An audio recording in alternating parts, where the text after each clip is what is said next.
Excellent. Thank you so much. I cannot tell you how thankful I am to be here right now. This October will be 18 years doing this work, sort of 22 years if you count the very first time I did it when I was in college and had no idea anyone did this for a living. So, and to see where the field is going, where it's been, is absolutely phenomenal. So, huge thanks to Kommunikationslotsen, which I know I never pronounce correctly, and to Neuland, which I do pronounce correctly, for hosting us and inviting me to be here with you all today. So, it's kind of funny because the folks who know my work know that my favorite thing is synthesis, is really like looking at what the major patterns are, what the big picture is, how things connect. And as I was working the last couple hours trying to synthesize our 3 days today, it sort of became so distilled that it kind of felt like, duh. Like it was maybe like, wow, that's pretty simple, but hopefully it's that simple. And so first I want to just talk a little bit, reinforce what folks have been saying about why this work is important, why what we're doing is, the time is now. Then I'd like to give a very simple model that I would say is like a blueprint, that is something that helps us sort of orient ourselves all on the same page. And then I would like to give a call to action. So you guys sound good? Ready to roll? Excellent. So, so much we've been talking about is we talk about visuals, obviously, and what's happening is so much of the way we receive information is linear. It's either words coming out of somebody's mouth, so it's really just text going in a straight line, or it's words on a page. You know, we all grew up learning from books. Or it's getting your email and you're reading text, or you're looking at your Facebook wall, which is, you know, text upon text upon text. All these things, we're looking at screens, we're looking at pages, and generally our life, as we've formed it, has gone from left to right, from top to bottom. And why is that? Because text is a really great way to convey information, either spoken or written. I blame Gutenberg. It's great he created the printing press, but the printing press meant we had to line up all these little letters from left to right, from top to bottom. And that's, like I said, that's a really great way to disseminate information. It's a really lousy way to process information, especially because we're getting all these inputs coming at us. So most of us, if you're like me, I have these inputs coming at me, and you know, before too long, it's just too much to handle. So what I think the beauty of drawing is as a thinking tool, what I think the beauty of our work is, we do talk a lot about it being visual, and obviously it is visual. What gets me so excited is it's spatial. You can have an idea, and then you can relate the idea anywhere else. So instead of left to right, top to bottom, the beautiful thing is you can go any direction. And when you're able to process information spatially and visually and kinesthetically, because we're using physical materials, it allows us to see things from new perspectives. So that I think is the beauty of our work, because we're in a time where we all know we have far more information than we can process. And it's because we're breaking out of this and moving towards this and working in this that we get to rock and roll. And now, a lot of folks talk about how when we were kids we drew. Yes, obviously we all drew when we were little until somebody told us we were drawing something wrong, and then the flip switch is off. Now, I do believe there are some people who think this way. They are linear. That's totally fine. I think there's more people who think this way, and the issue is that these folks have been told they're wrong, dissuaded, and they have to learn this method. So I know a lot of people in this group are like, visuals are the best thing ever. And they are, and they're a fantastic tool. And I do also want to respect that there are some folks who are extremely linear and sequential and text-based, and to respect that. So that these tools aren't necessarily for 100% of the population, but there are a ton of people who come and learn and have been in this space, have been forced into this space, and let's welcome them back into this space. Like Reinhardt said, I really appreciate, you said there's nothing special about us. There isn't. It's just, it is a way of working. It's a way that many of us work naturally. I will slow down, thank you. I'm just so excited. So it is a way that we work naturally and to return back to this as a potential tool. So, make sense? Super. So I really wanted to look at what was happening in the room, especially as somebody, I think, started coming to the conference in 2000. I missed 1 year, so I've got 13 of these conferences under my belt, and we hear a lot of conversations over and over again. A lot of conversations around, well, am I this or am I this? What's the difference between a graphic recorder? What's the difference between a graphic facilitator? I created a YouTube video for my answer if anyone's interested. I'm not going to do that now. But there's a lot of concern around definition and who we are. So I was trying to back up and really think about what do we all have in common? So the idea here was that we're all interested in visuals, in creating this imagery that's different from these pages of text that we deal with all the time. So one thing we all have in common is we're using some kind of imagery. The imagery can have different formats. It can be physical objects. It can be digital objects. Scale can vary greatly.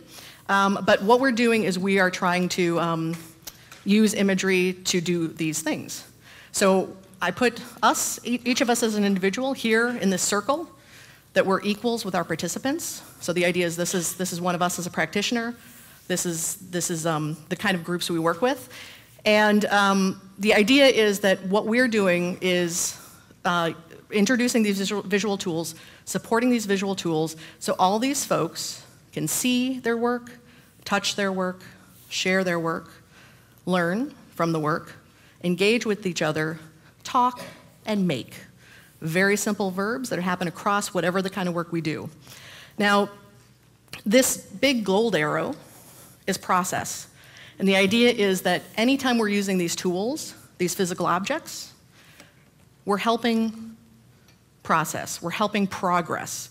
Folks who've read my book or have heard me talk for more than 5 minutes know that one of my big tenets is process over product. So in this model, the product is this big, the process is this big. It really is about what you can help people achieve. And then lastly, and so the idea is if you're an individual practitioner, this is sort of your field around you. Your field could be teaching, your field could be facilitation, it could be graphic facilitation, but you sort of have your field, that your expertise that you're bringing to this group, and that field is all contributing to a larger movement. Make sense? Okay. So just a couple examples, just to show that hopefully, like the song I was playing says, we're all in this together. The idea is, like for instance, you may be a graphic recorder or facilitator, and in this model, those are incredibly similar roles. So for as much as we hair split and go nuts over this, we are doing the same kind of work. And I know we have a little bit of reflection. So here we've got, this is an example of one person in the room being dedicated to the work, the visual work. And they're working live, they're working large scale. So that's just a role.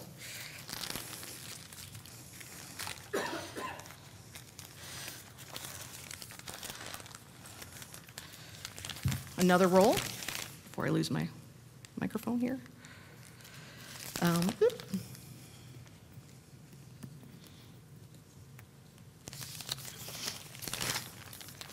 Facilitator. They're very simply, their processes are aided by visual tools. It can be a variety of different processes. But the idea is that person is responsible for sort of guiding the process and knowing what the best visual tools are, whether it's partnering with a graphic facilitator, whether it's using Post-it notes, whether it's using templates. Simple.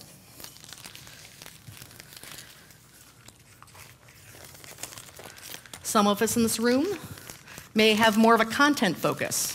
So maybe our way of moving in the world is less about process, and it's about being a speaker.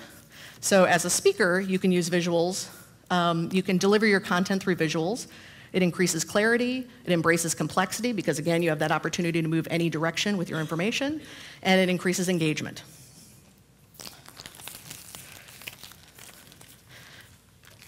Lastly, and just the examples, Teachers. How many folks know about the flipped classroom concept? Oh, I'm so excited I get to share this with so many people in the room. So there were some educators in Colorado in the US, science teachers, and they hit on the idea of, they realized that the old model for school is that you have students in front of you for, what is it, like 6 or 8 hours a day, and they're sort of, you know, their butts are in the seat, you're lecturing, you're talking at them, you give them the assignments, and then you send them home, and then they have to solve all the problems and do all the work. Solo. So the idea of the flipped classroom is taking those lectures, putting them on video, asking the students to go home and watch the video, and then when they come back into the classroom, you flipped the classroom, so now the time they spent in front of you, you get to act as a facilitator. So you get to help answer questions, encourage dialogue, do sort of hands-on experiments or exercises. Personally, I find this incredibly exciting because it gives teachers the opportunity to be facilitators, and instead of being content delivery mechanisms where you learn algebra, they're becoming facilitators and process-oriented, so you become learners and sort of open that idea up to curiosity. So again, teachers, huge opportunity to work with visuals, to create these objects that help kids learn, well, kids, adults, everyone learn. So those are just a few models. Again, I just want the very simple idea that we are all working in the same way. Even though we might have different audiences, we might have different content, we might have different methodologies, it's all very similar.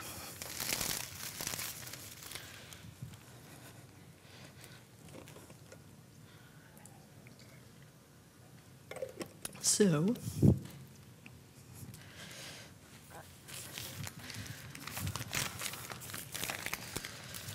all right, now when you think back to that big giant arrow,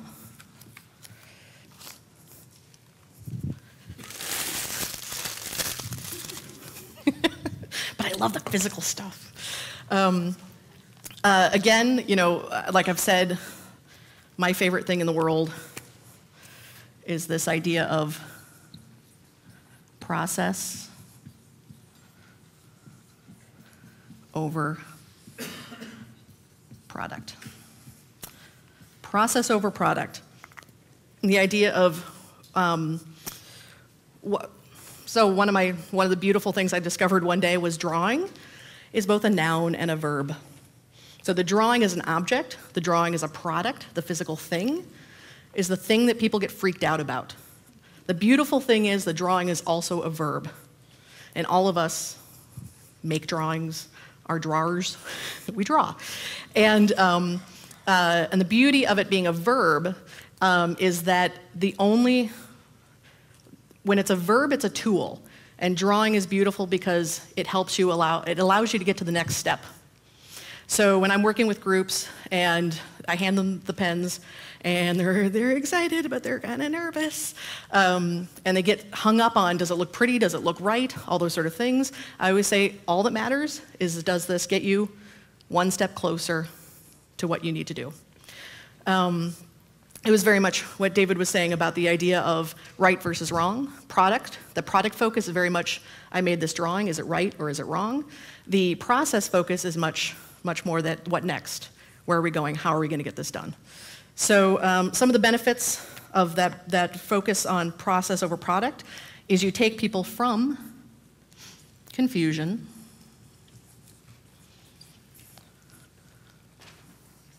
to clarity. You take people from isolation, their own ideas stuck in their own head, to connection and shared understanding. Folks working solo or working in silos, very similarly, you take them to co-creation and collaboration. Just generally speaking, much like that first drawing, you take people from sort of one-dimensional or one-direction, one-dimensional thinking,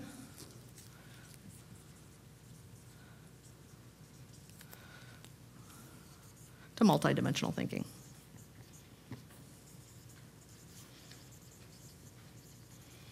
That's what all of us are doing, no matter what our process, what our tools, who our audiences are. Make sense? Okay. And so then I was thinking what I heard over the 3 days, and I've heard it reinforced and reinforced beautifully. And unfortunately, I missed the share of the open space, so hopefully this is connecting to what folks were talking about there.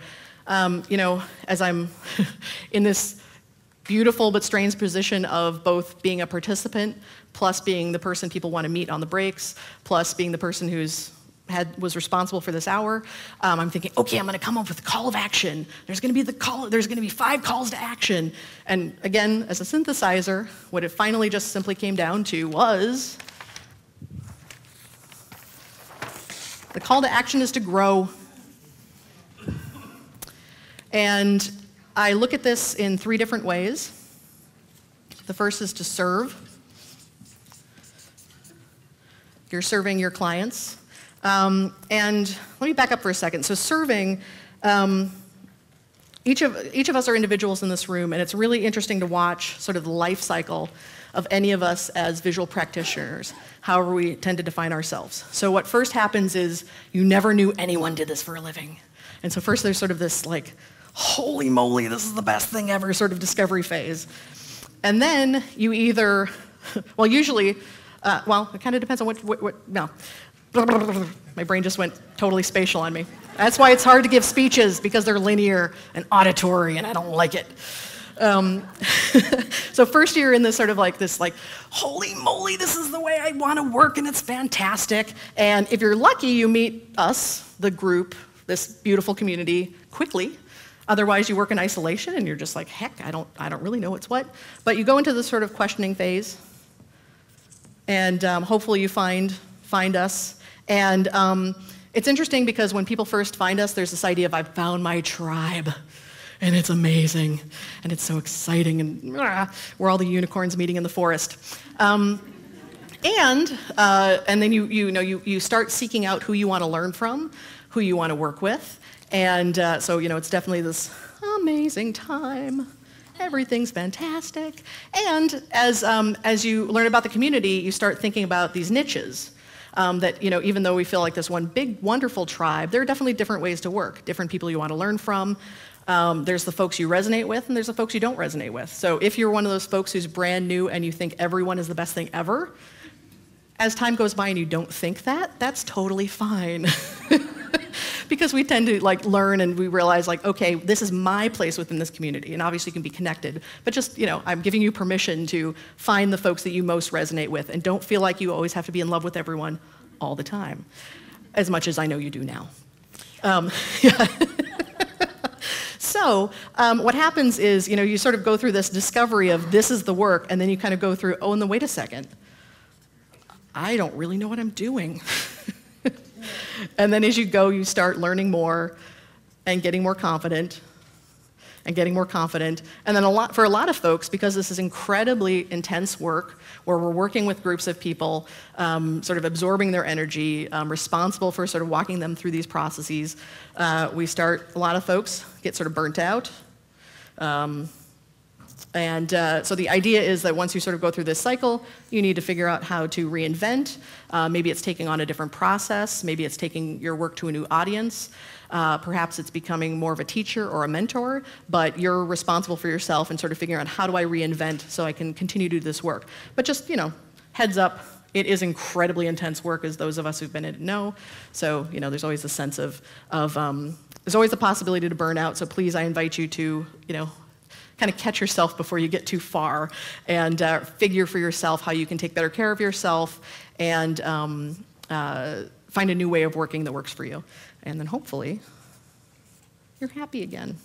So that's just a little bit about the life cycle, to just recognize that in the work itself. So with, back to the sort of this more general idea of growing, the first way that we really, the first sort of sub-call to action is the idea of serving, that we're serving our clients. And again, for me, this has a lot to do with, again, process over product.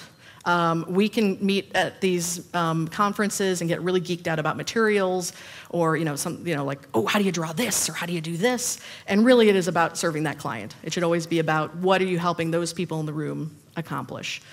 And the responsibility we have, like David making the comment about the power that we have. There is a lot of power we hold in this group, and with great power comes great responsibility. Was that Spider-Man? Yeah. Okay. So we all have our spidey sense to serve our groups. The next way we can grow is to share. And this is things like in the room, encouraging folks to pick up the markers. It's also sharing with each other. I think you'll find that this is one of the most generous groups that you'll meet. I definitely believe in what David was saying about the idea of sharing and leading versus, what was it? What was the old model? Competing and defending, yes. So the idea of sharing, being open. Personally, I'm a big fan. Like, I do believe that you can share. I also love when people cite each other's work instead of stealing each other's work. And I say that as somebody who's created content, so please respect other people's work and know that it's all part of this body of knowledge that we're all creating together. But the importance of sharing with each other. And then I have a subpoint there. And truly, this idea, the way I've seen this happen, I felt this thousandfold the last 3 days. You really do have amazing power as an individual. Like, I appreciated Reinhardt's, sharing how he had worked with groups of people, and sometimes when you feel responsible for a whole group and their process, and this big sort of giant era of change management or organizational development, it can be very disheartening when you don't feel that you're having the impact, or you may not know. You may leave the room, send the invoice and not know what your impact is. But absolutely be certain that you are affecting and impacting individuals when you share. And so for me, the fact that, I don't know how many people came up to me to thank me for my book and sharing my videos, you do have an impact, because I know that in this room, I'm Brandy Agerbeck. I'm still just a person who puts on her pants in Chicago. So, the idea that I could set up a camera, share this work, and put it out in the world, I can tell you that it's been incredibly gratifying, and you will get rewarded immensely. So this is just to tell you that, sharing is an awesome thing to do. And the third is support. And the idea of supporting each other, sort of looking out for each other in the community, being ethical, being moral about the way we share work, the way we share information. A big part of this is the support we give our clients in the room, especially the folks who are educators. One of my favorite things is watch what you reward. And this is not only when you're saying something negative, it's when you're saying something positive. So how many people have been in a group and they work on flip charts, they come back and somebody comes back with a beautiful flip chart, and everyone's like, oh, look at the beautiful flip chart. Now, look at the beautiful flip chart. The beautiful flip chart might be a great product, but they may not have actually accomplished anything. So instead, I love the flip charts that are really messy and crazy, but you can tell they got something done. They went from here, they moved here. So, when I say watch what you reward, it's encouraging things that are more process-focused, encourage things that are, that aren't heavily about being pretty, but are about being useful. One thing, so this here, very simply, I know one thing that's very tough as each of us are along in this spectrum and making our way is how do we learn, how do we grow as individuals? When I teach this lab, this 3-day lab, we have an incredibly simple process. It's the scientific method. it's not anything terribly unique. But me as an individual practitioner, or me as a host in the lab, or what we share here in these conferences, the first step is to question. Just come up with a hypothesis.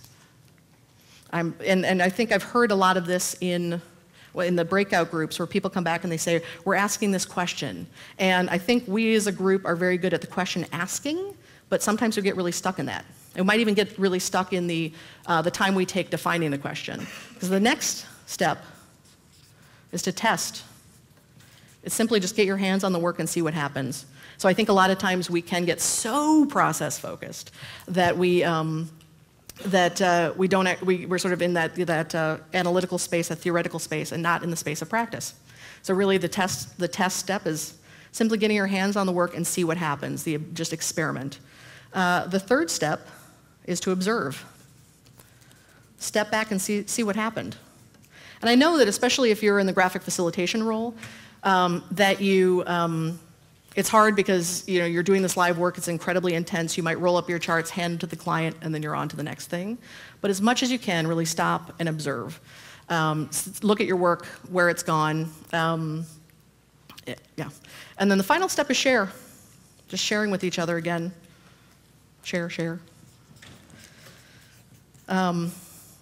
Creating, like Julie's point about advanced practitioners, like we can be super, we can do good work, but when we have a chance to actually pair up with peers and share with each other, it creates a whole new set of questions to work on together. So that, very simply, is my call to action is to grow. How are you growing as an individual? How are you challenging yourself? Making sure you take time to step back and look at your work. I know for a lot of us, we sort of try to put that responsibility outside of ourselves, thinking, oh, if only I had the mentor, if only I had this class. Unfortunately, we're at the edge of something, and there are a lot more folks entering the work than there are teaching the work. So I give you permission to do the best you can with your own self and your own experience.